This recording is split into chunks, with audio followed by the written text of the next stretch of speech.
Hey guys, 𝐒𝐓𝐇𝐄𝐒 here. Now in this video, the whole focus is how to service your clients. So let's say you have an agency. This video is specific for alternative medicine, right? Alternative medical practices. How can we service them?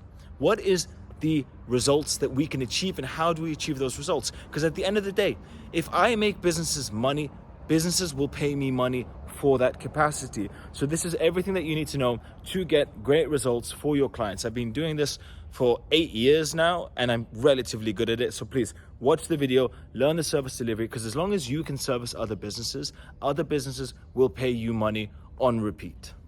Enjoy the video, it's a long one, and like, comment, and subscribe if you want to see more videos like this. Wonderful. So, 𝐿, as we kick off this call, can I start it by asking, in your opinion and in your experience, what are the main differences between Google and Facebook? Running ads on Google and running ads on Facebook. Okay, so let's start with the Facebook then, or Meta as they call it for now. So as for Facebook and Meta, you're targeting pretty broad audience. It's much cheaper, and you heavily rely on some visual content in there. So you need like banners, videos, etc., and you can reach out to wide range of audiences. Like they have numerous interest-based audiences. You can retarget some audiences from other networks as well, like from Google. Like pursue them in this network as well. And as for Google, you're obviously targeting, in most cases, if you're running like search or PMX campaigns, you're targeting those who are already looking for services or goods that you're selling or providing. So the Google's audience is warm enough, but on the other hand, it's more expensive to acquire them or to pay for clicks as we do in there. Okay, and when it comes to setting client expectations, which is a very important thing, right? What are the differences in the expectations I can tell my clients, or how would I articulate it to my clients, depending on whether I'm using Meta or Google, if I'm talking to them about the difference between the two? Okay, I should say that the main difference in there or in expectations is the quality of the leads. In Meta, you can get a lot of leads, but it would be with lower quality. A lot of them will never answer you when you're like reaching back to them. And in Google, they are obviously looking for your service. So it's more expensive, but the number of qualified leads in the end sales will be much better. So conversion rate from the lead to sale will be much higher compared to Meta.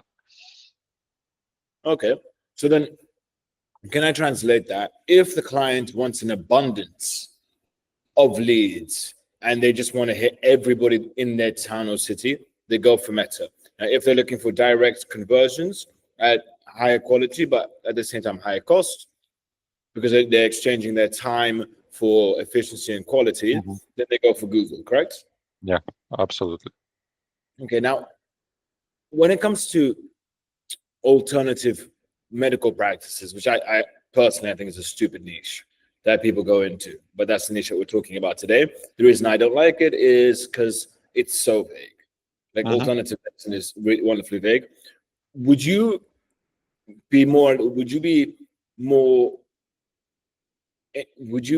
go down the direction of Google, or would you go down the direction of Meta for something like this? Again, if you are going to Meta, let's say you can reach this broad audience, but you need to spend some time to like coach them or teach them, like propose a different angle for some kind of medication in there. They may not even know about these options, of alternatives that they have.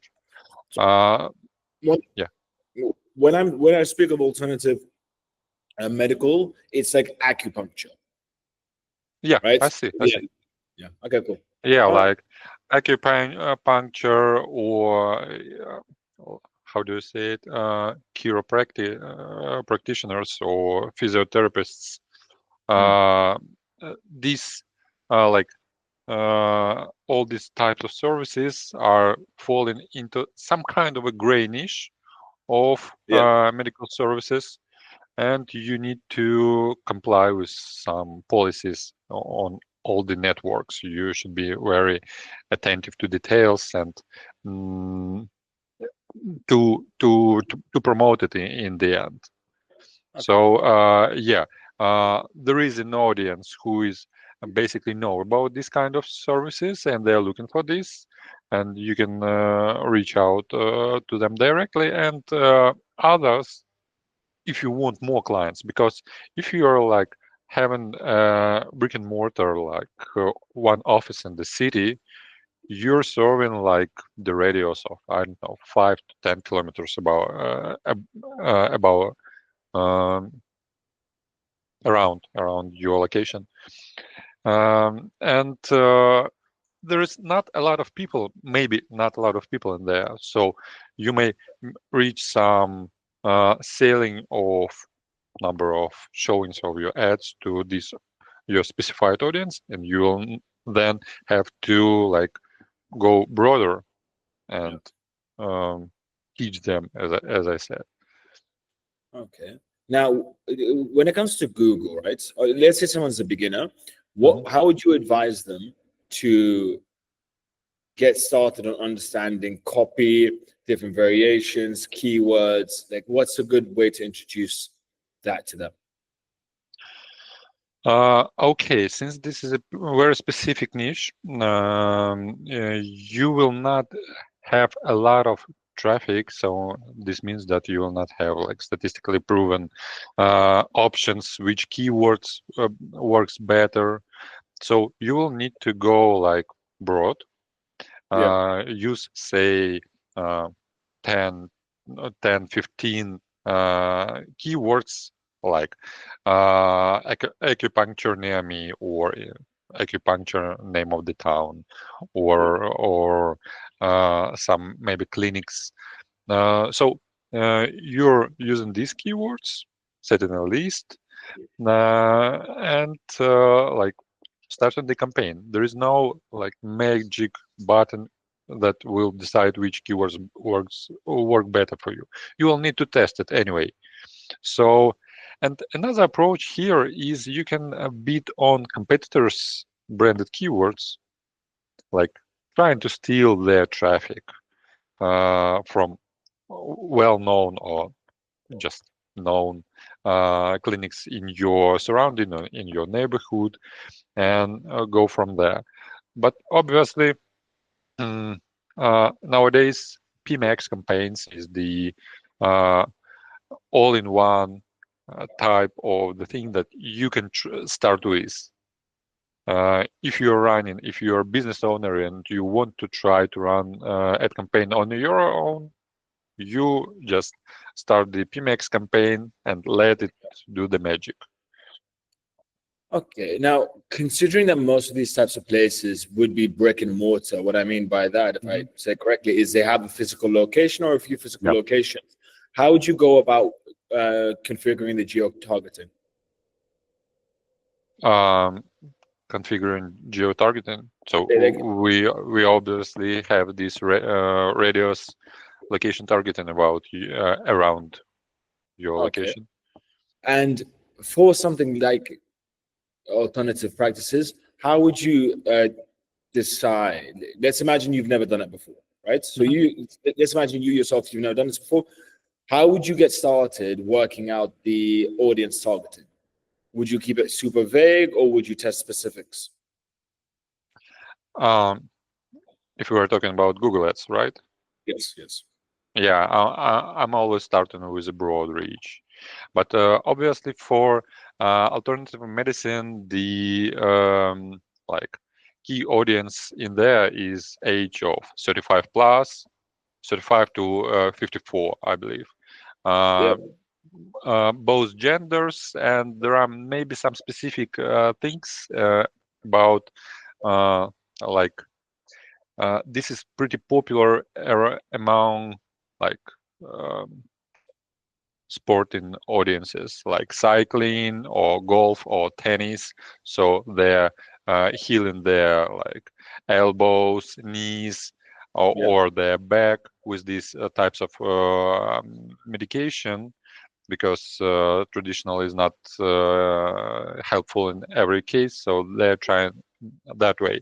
But yeah, let's start broad, and then we can narrow down to some specific audiences, because again, I have a few clients who are running this type of services for now, and I Yeah. see that in some cases, maybe male audience is going better. In some cases, there's no difference in performance between genders, let's say. Okay. And it being again a brick and mortar, are there any? Would you have specific hours for the ads? Mm. The only limitation here is call extensions Yeah. that we run. So this should be business hours of our location, and everything else. If we have like automated booking system, like scheduling of the visit, Yeah. we can run 24/7. No limitations here. The only thing is the call, because someone have to pick up the phone if we are ringing, because if we will not, even during business hours, it's really crucial here. If we're not picking up the phone, the like the oh, we are more likely to like to lose this lead if we're not picking up. Yeah. That's it. Okay. And what bidding strategy would you use for this type of niche? Okay, if you're starting from the scratch, I recommend to run maximize clicks bidding strategy until we get 10 conversions during the months in our campaign. Then we are switching to maximize conversions. But again, if we want to use this business strategy, we should be setting up conversion tracking accurately in there, and track some things like phone calls, contact form submissions, or actual scheduling of the meetings, if your scheduling system allows it, like integration between Google Ads Yeah. and that system. If it's not, if there is no integration in there, at least you should track clicks on this like book online button. Okay. And what's your recommendation for monthly budgets at the low end, Uh, level? yeah, absolute minimum here is 1,500. Okay, 1,500. And when it comes to the analytics and the tracking, what would you recommend? What are the key things that we need to look for? And yeah, what are the key focuses?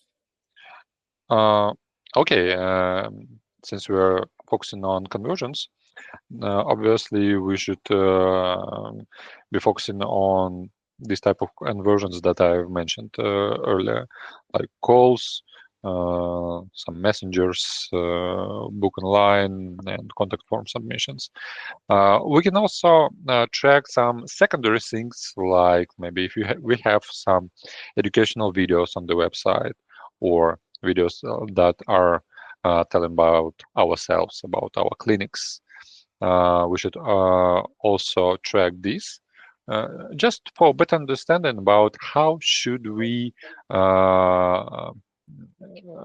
improve layout of our website for better conversion rate. Okay, and When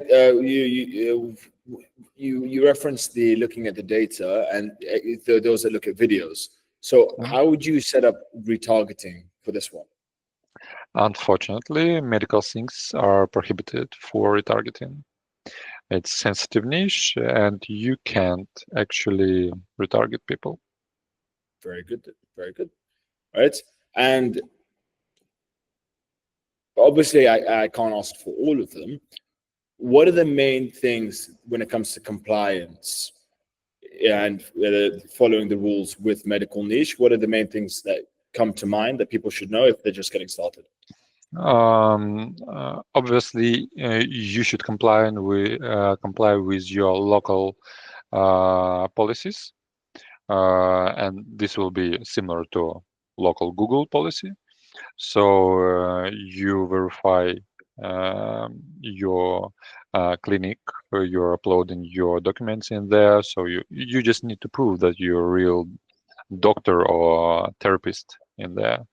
So and you should be clear with your ad copy messaging in there, and do not promise anything like things like clickbait, like that we will heal your pain within 24 hours.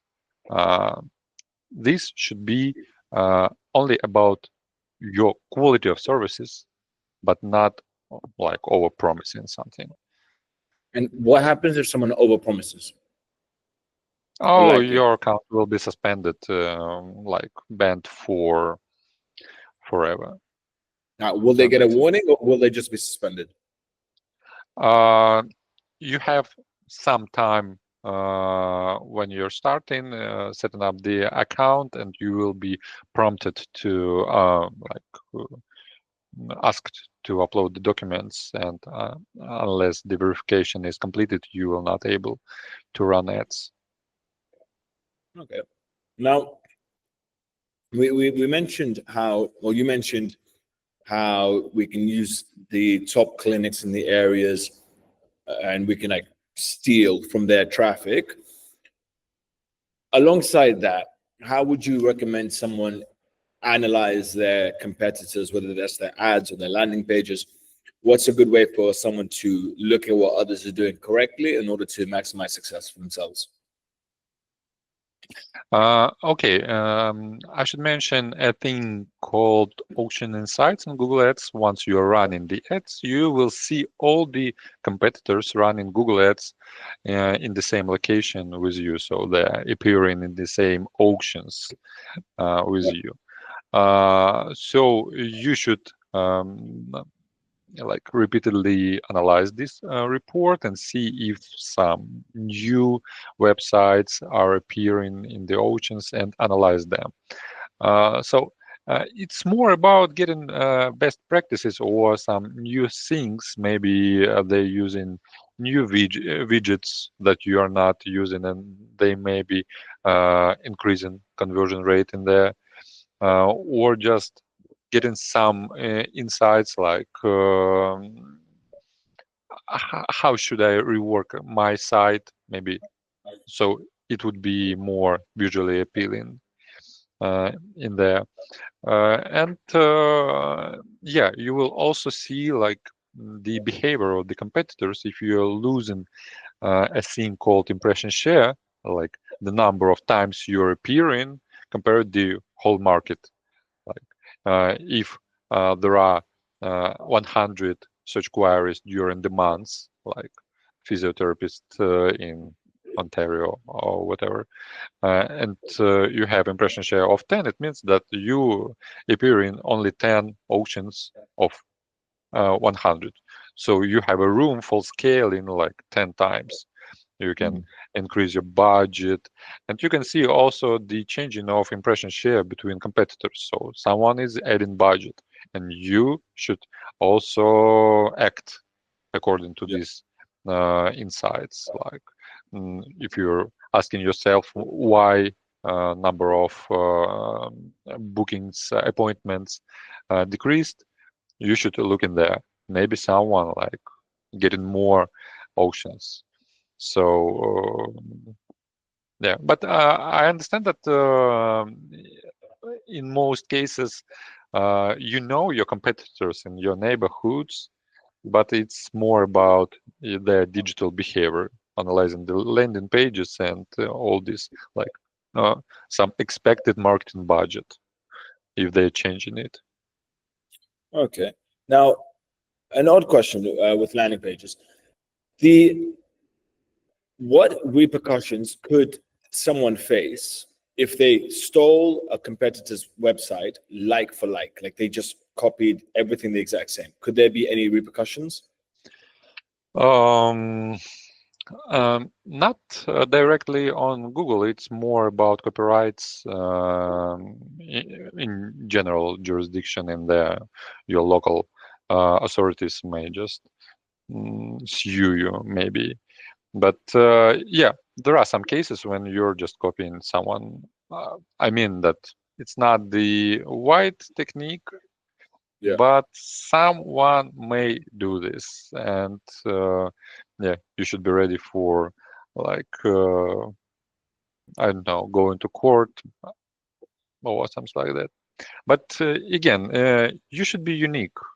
Let's do something that is not similar to others. This is the only way to, like, position yourself. How You can see, you? Mhm. I'll be honest. A long time ago I heard a saying said good I'm going to say it wrong. It's good artists create, great artists steal. Yes? Mhm. So Okay. let, let's say I'm going to go into a new niche that I don't know about, right? Mhm. Let's say my client is anywhere in America, right? I know for a fact that no, not for a fact. I will steal from Canada, Mhm. UK, Germany, Mhm. Australia, as long as it's Mhm. not like a universal brand where they, or let's say international brand. I will likely go into other regions, right? I see. Because like, the laws don't apply across. Then the likelihood of a company in, let's say, Sydney or Melbourne finding out what I'm doing in Dallas, especially because Mhm. we're running localized ads, the likelihood Mhm. is exceptionally low, right? Mhm. Would you be against that? Um, let's say it this way. I don't think that Google will be against that. I myself, I just prefer more to create something unique. Seems like I'm a good artist, yeah, and you're a great one. No, but see, I I prefer doing it that way because I will hyper test. So as an Mhm. example, like people will have A/B tests. I'll go through every letter of the alphabet, having, let's say, I'd rather do 10, 20 landing pages and test all of them rather than one or two. But and it's going to take me too long Mhm. to think and design everything. Okay, Mhm. now we I know that you've prepared some real estate landing pages, right? Mhm. Not the alternative medicine, but regardless, would you be able to share screen and show Yeah. what is a good landing page, what is a bad landing page, and just the breakdown of that? Mhm. Yeah, it's pretty high level. Okay, so sorry, where was that? Uh-huh. Oh yeah. Okay, so let's start with the poor examples in there uh, for real estate, right? So I'm not sure if uh, you see it perfectly in there. Yeah, Oh, yeah. yeah. But for general understanding, I found a few examples in there. So the first one, it will be like numerous things to avoid. Yeah. What we see here on this screenshot is like cluttered layout. It's overwhelmed with some elements, rounds in there, some pages, uh, a lot of things, and it makes difficult for users to know where to focus and where to go. Like UA functionality So since there are a lot of elements, you cannot know which one to click to go for some thing that you need in here. Yeah. And some this one is really poor. You will not be able to see it, but there is a string here in the center of the image of the screen with the text untitled design 27. So they are not even were able to like clean it out before posting. So it's just like placeholder text in there that was not cleaned. Another one is Alembic real estate. I don't know even. Should I say something in here about overloaded text, only text, and there is a lack of scannability. So it's not, even if you're using only text in there, you're not breaking it into some parts. So it would be easily to read, and so no call to action opportunities. So I don't know, or user don't know what to click in here. And this is the homepage of one of the companies. And things that sell in the end. Yeah.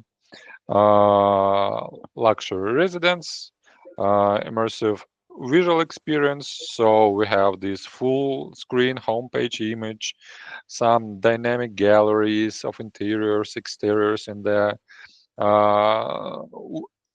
We can browse all the like floors of this building and go in there directly. So pretty interactive and easy to understand. And there is a button in the right upper corner for call to action, like schedule a meeting or something like that. Another one is this one, Home Realty. So pretty clean, good first impression. So you're getting this good attitude of your dream house in there. And this one as well. So minimalistic, user-guided layout. So these 5 squares is for navigation. They're going to some about the company, some gallery, contacts, etc., etc. So this is how should basically any type of the website look like. You need to focus attention of the visitors on some particular things, and don't waste their time over like overwhelming with tons of the text, different images, and all that stuff.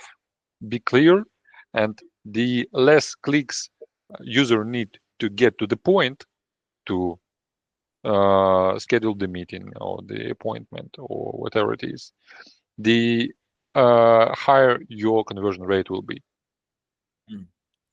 So one question on landing pages is,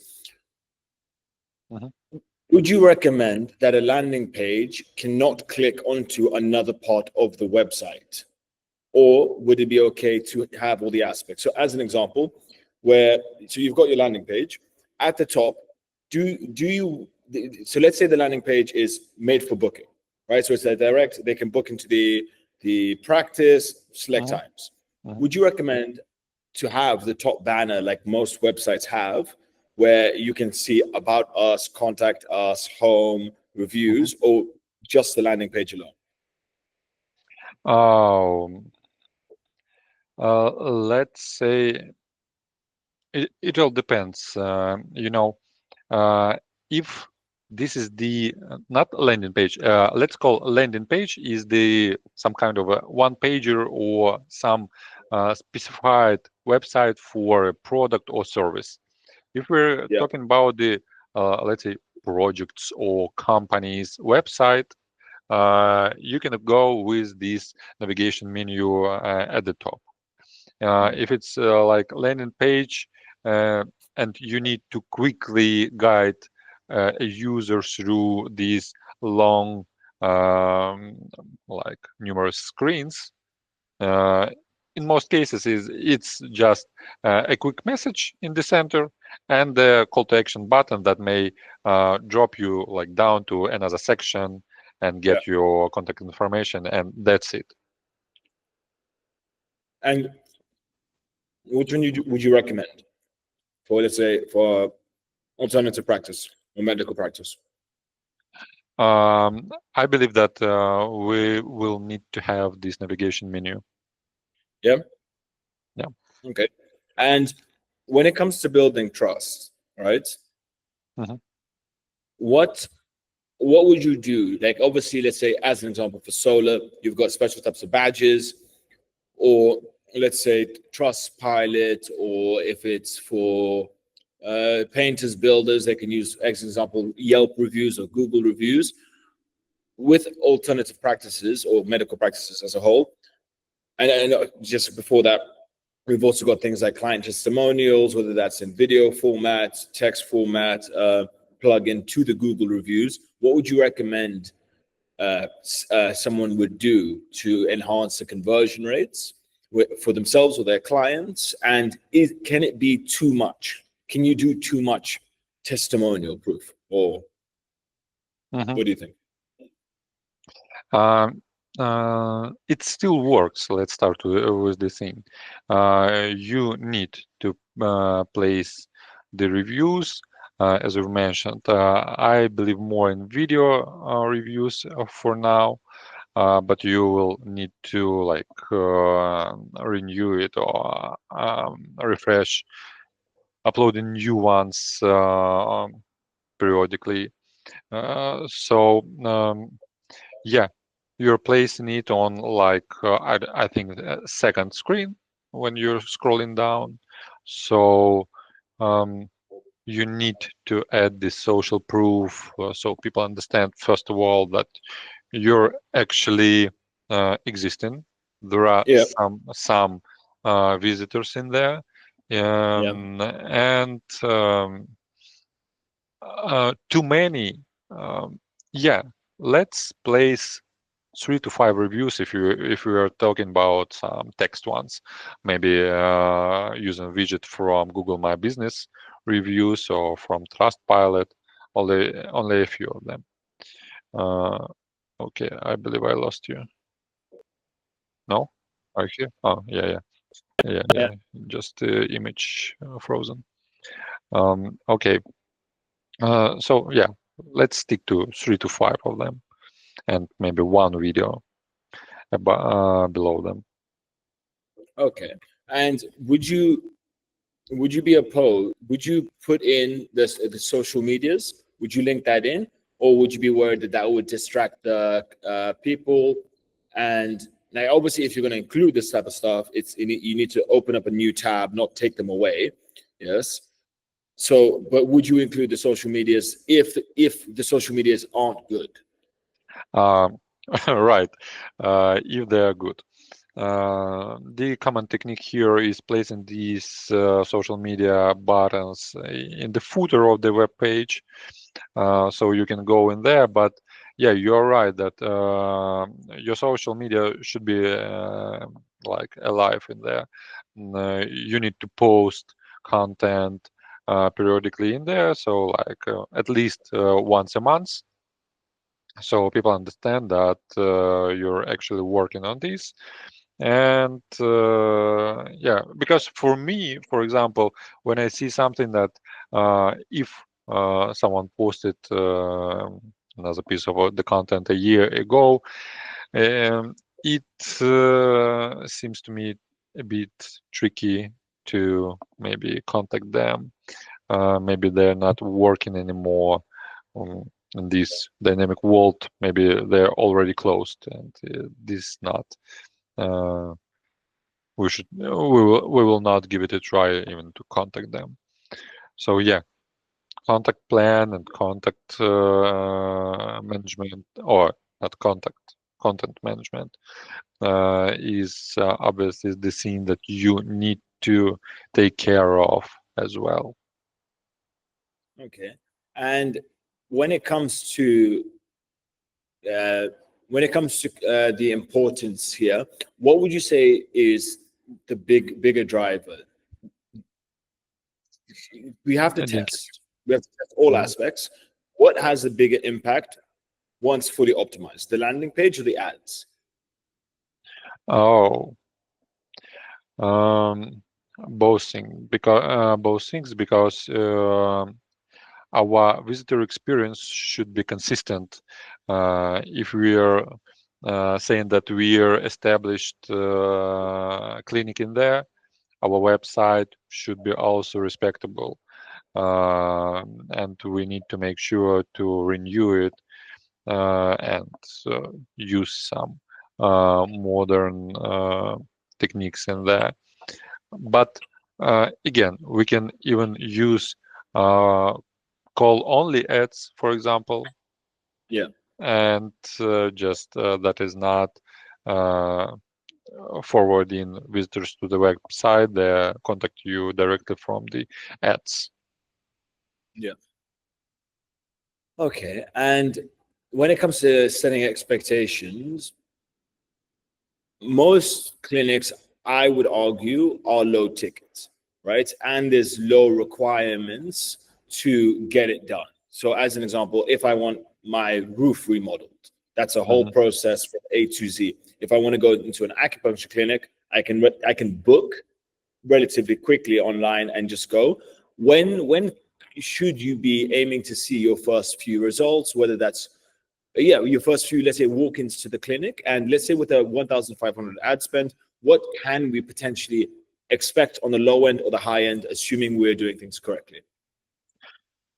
Okay.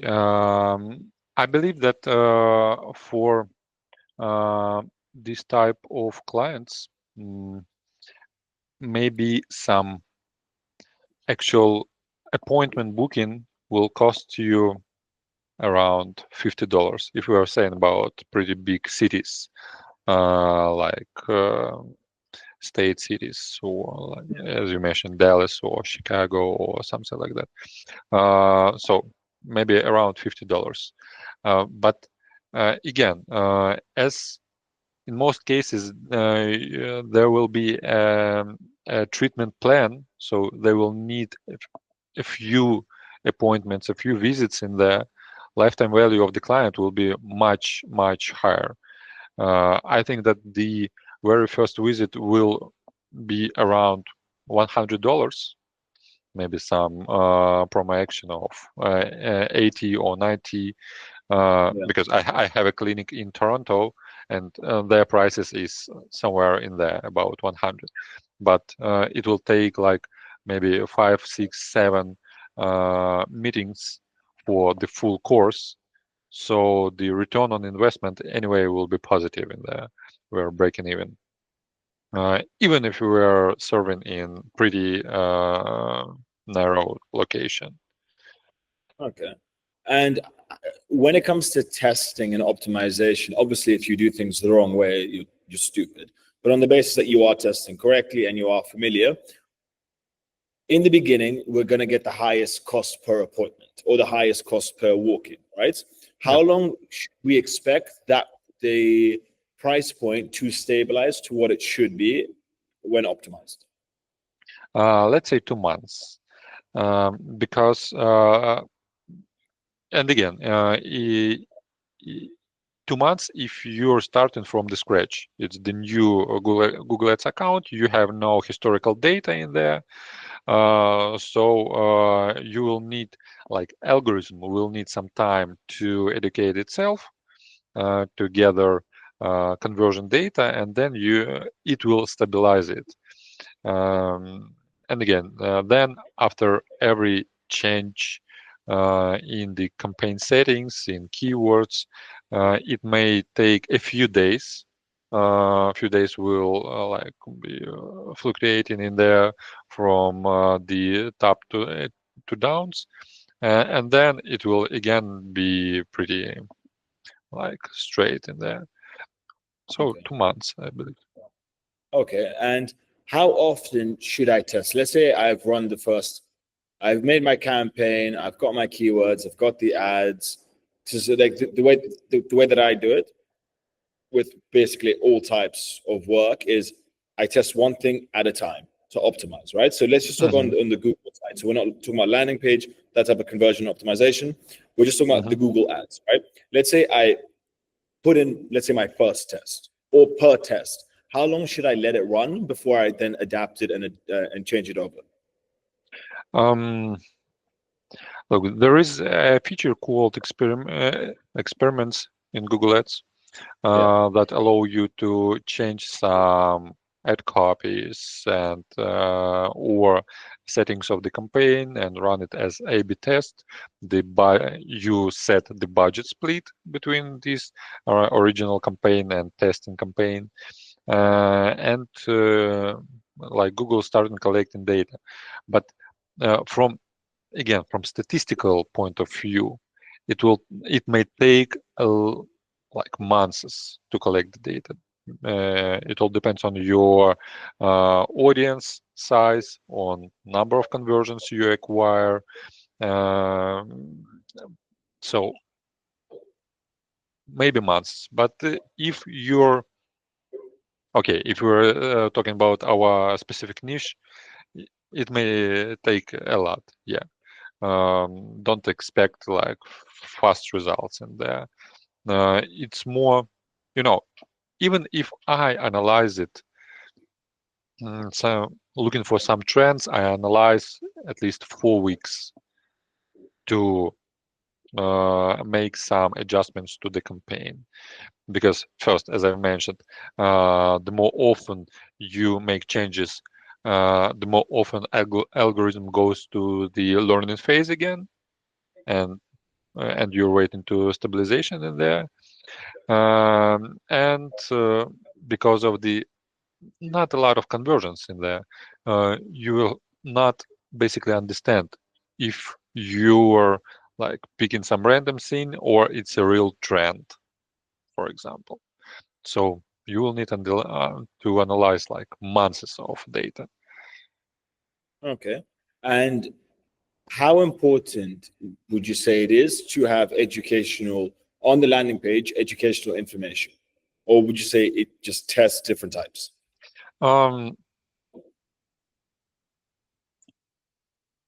It's often on the, let's say, fourth screen of the landing page, and not a lot of people, I'd say maybe 10% of your visitors will scroll down to that screen. So 80% of visitors will just look for first 2 screens, and that's it. They're making decision to go with you or not. But I think that it's this is another social proof or establishment proof of your company. So you will actually have to have it on the website. Okay. Now, I just want to go over the different types of tracking, or let's say data. When it comes to CTR, typically for most niches, if you were to average it, if your click-through rate is 2.5%, that's shit. If it's 5%, that's okay. If it's 7.5 to 8, that's when you know you're doing something well. Yeah. What numbers would you give for the alternative medical space when it comes to the click-through rate? Yeah, the same. Since it's not niche specific, 5 is good. Again, it's more about the quality of your ad copy and not some things that are specific for your niche. 5% is okay-ish. Okay. And this is regional, like very regional. Ideal cost per click in your experience? I think that it may vary from $3 to, I don't know, $7, $8. Okay, so $3 to $8. And how would you recommend someone optimizes the quality score? Now, obviously, there's things that you can do where you've got the same keywords from the ad and the same keywords on the website that would help with optimization on the quality score, what else would you recommend? Um, um, let's recall like the parts of the quality score. So it's expected CTR. It's based on your historical data in your account, relevancy of your ad copies, as you mentioned. So you're placing the same keywords you're targeting for in your ad copy, like in headlines, in description, in URL pass in there, so Google understand that it's relevant. And the behavior on the landing page, if someone goes to your Google also analyzes this, and if Google see that users coming to the website and bouncing back, closing your page and going to competitor, it means something wrong with your landing page. So you should definitely track behavior on the website. Some third-party tracking things like Hotjar about the behavior of the users, or free tool from Microsoft called Microsoft Clarity. Yeah. Okay. Now, you say you gave a small range between the cost per click. Let's say that the cost per click is $5 and we've got a 1,500 ad spend, right? We're looking at about 300 visitors. From 300 visitors, let's just assume that everything is relatively optimized, right? How many conversions should we expect from that?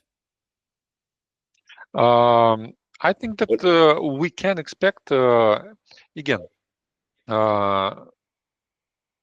if we're talking about some direct bookings, like you can book your appointment on your own, set the date and the time.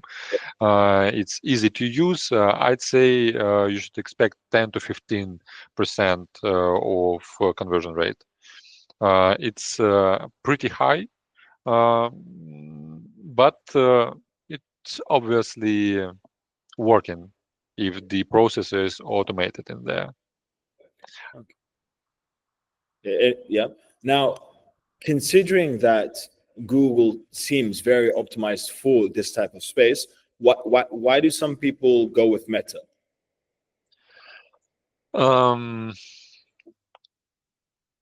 They may go there if they have, for example, a limited budget. They want to start low, like a client who has 100 or 200 bucks, and they want like to test their hypothesis if it's working in the end or not. And yeah, because it's obviously cheaper in there, but as we mentioned, the quality of these leads may also be really poor. So yeah, broader audience and cheaper expected cost per lead. Okay. And would you say that if you were speaking to a layman or someone, if you were to translate it for somebody, like a child, yes, our primary focus, and tell me if you disagree or if you can add any detail to it, our first focus is getting a good click-through rate at a good cost per click. That's the Google side. That means that people are going onto the websites that we have created, or the websites that we have created. Then once we have, as an example, 100 people going on the website, we then need to optimize the landing page to maximize from those 100 people, how many people see the trust and want to work with that business and book it. Anything else missing? No, I think that's pretty much it. Okay. And what general advice would you be able to give to somebody who, for somebody who is getting started in this type of niche? Let's be more specific. We mentioned a lot of things, and Okay, so give me an idea. Okay, so let's say, what are the key differences to this type of niche compared to others, whether that's solar, roofing, real estate, plumbers? What are the key components that make this niche different, or should be understood before entered? I think that the very first thing is those policies. So you have a lot of restrictions, and again, you can't go with remarketing. So you should be ready to invest this marketing budget, like in a venture. Your hypothesis may not be eligible, and you may lose the whole budget in there. But yeah, you can only know the answers by running some tests. You may go through numerous case studies, how to launch it, how to structure it correctly. But obviously, you will see the truth only while running the campaigns. That's it. Okay, and if you were to get started, you would, correct me if I'm wrong, you would decide, or you would do Google over Facebook on the basis that the client has the ad budget, correct? Yeah. And ROI, or like returns and consistent bookings, are seen in month 2. Yeah, I think that we will break even by the end of the second month, maybe even earlier. And then after that, that's when more money starts to come in. Yes, and again, if it's all going well, you should be ready to, I don't know, how to scale, because the limitation of this type of clinics, they're pretty small. There may be some 3, 4, 5 spots, like cabinets, rooms for meetings with clients, and they cannot scale like directly. They just need to open another clinic and another clinic to scale like this. Okay. And let's say I was to sign a client, right? Acupuncture client. I would tell them, granted, I'm good at speaking, so I believe I'd be able to convince them that this is correct. I would tell them, look, my goal here is not to make you money. My goal is I break even how many people come in and how much you pay for them to come in. So how much they pay and how much it costs to get them. Let's say they pay $50. It's going to cost $50. And your money is made on the back end from the repeat customers and growing your clientele and referrals. So you don't look at me as a cash cow. Look at me as a way to build up the database where it doesn't cost you any money month by month. Would you disagree with that? No, it's obviously this way. I also tell clients that you should be ready, like, to pay the full amount of the first visit to acquire this client. And from the second visit, you will start getting money for that. So it's obvious. So this is why it will be obvious thing that the more marketing budget we have, the more clients we will acquire. But again, if we have like 15 clients coming a month for the budget of 1,500, like 100 per acquisition, you will need to work with these clients to try to hold them and like sell them the full plan, or upselling something, or cross-selling different things. Because even from Google point of view, all these type of services like acupuncture, physiotherapists, chiropractics, or how do you say, chiro? Yes. They are all about the same, because I see that if I use physiotherapy, we're also bidding for acupuncture as well and chiropractic as well. So you will need to like maybe cross sell if you don't have this. So, okay, perfect. I believe for this one we have everything.